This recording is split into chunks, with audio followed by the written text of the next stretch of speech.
So we'll start with you, Catherine. What would you be doing right now to make us ready? And let me phrase that as ready to avoid war, hopefully, rather than ready to participate in war. But look, I think something that's come out across this conversation is how we get better at talking about the China threat publicly, how we break through that complacency that we see. And there's been a lot of debate in this country, politicised debate, about whether we take the Scott Morrison approach of confronting China or the current government's approach of being more conciliatory. And China is very good at having a view on that by having confected fake outrage whenever we call out China.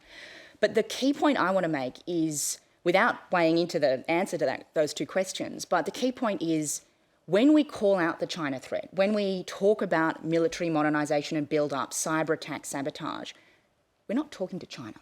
We're not thinking for a minute that we can dissuade Xi Jinping from his course. We're talking to the Australian public, because the decisions that will be made to make Australia resilient won't always be made around cabinet room tables. They'll be made around dining room tables and boardroom tables by Australians who need to be equipped to understand what they are combating so that they can have the innovation and the resilience to combat it. And you're getting a lot of head nods around here. I'll go to Ross. We need a season of honesty. I agree entirely with Catherine. We've got to be frank. I think the Australian public has a right to know, and they're not being told the challenges we really are facing. And so we need frank discussions. We need some briefings. The media in particular need to be brought into the tent and briefed in some detail.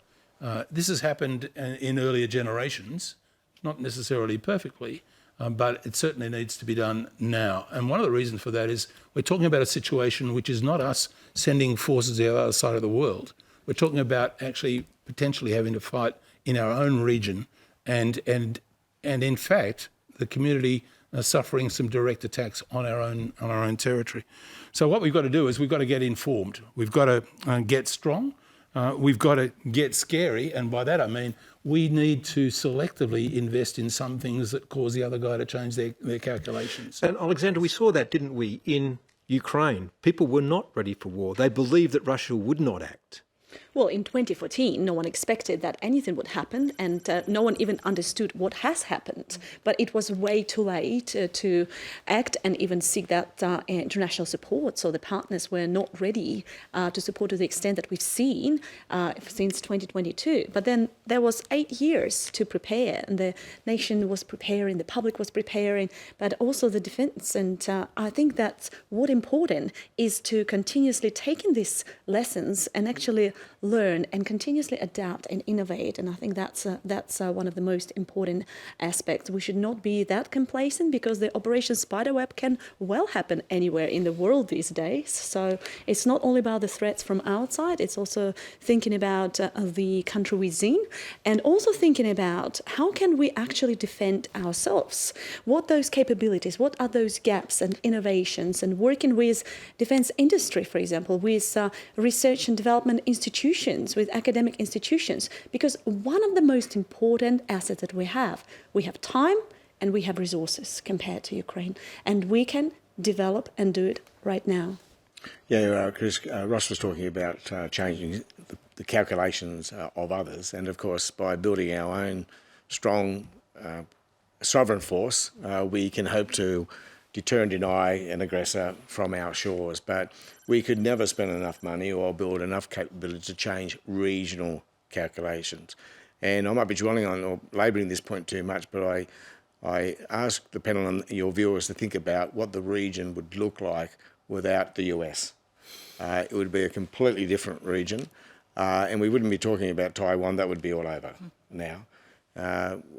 People like Alex and I have attended, and others probably, the Shangri-La Dialogue in Singapore, a big gathering of many countries each year, and all other countries ever waited for at that conference. I'm sure they were just waiting, hanging off the opportunity to hear my speech. But what they wanted to hear is the US guy, whoever that was at the time, to come along and say, hey, we are here to stay. And that has to remain our absolute focus. And as I said in the beginning, that's in part what AUKUS is about. That's in part what spending more is all about. It's not just about capability, it's about demonstrating to our closest ally that we are prepared to lift our weight. Peter. An honest conversation with the Australian people led by our government, a Prime Minister that's capable of picking up the phone to the President of the United States. I think we now need to look at a new security treaty with Japan, and we need to look at a significant rapid investment of funding into the current Australian Defence Force to make the current force as strong as it possibly can be. I agree with most of the comments, but I think we need to stop seeing our own defence through the lens of the US. The US is an important partner, but we need to stand up for ourselves a little bit, develop a degree of autonomy, and have the ability to protect ourselves to an extent. And I think that hard and rapid investment in capability that can do that, we talk a lot about deterrence, we also just need to be able to respond. Integrated air and missile defence, having conversations around strategic resilience, and honestly, starting to build ships, starting to build missiles, all of those things. Yes, we need to inform the public, but we actually just need to get that stuff happening as well.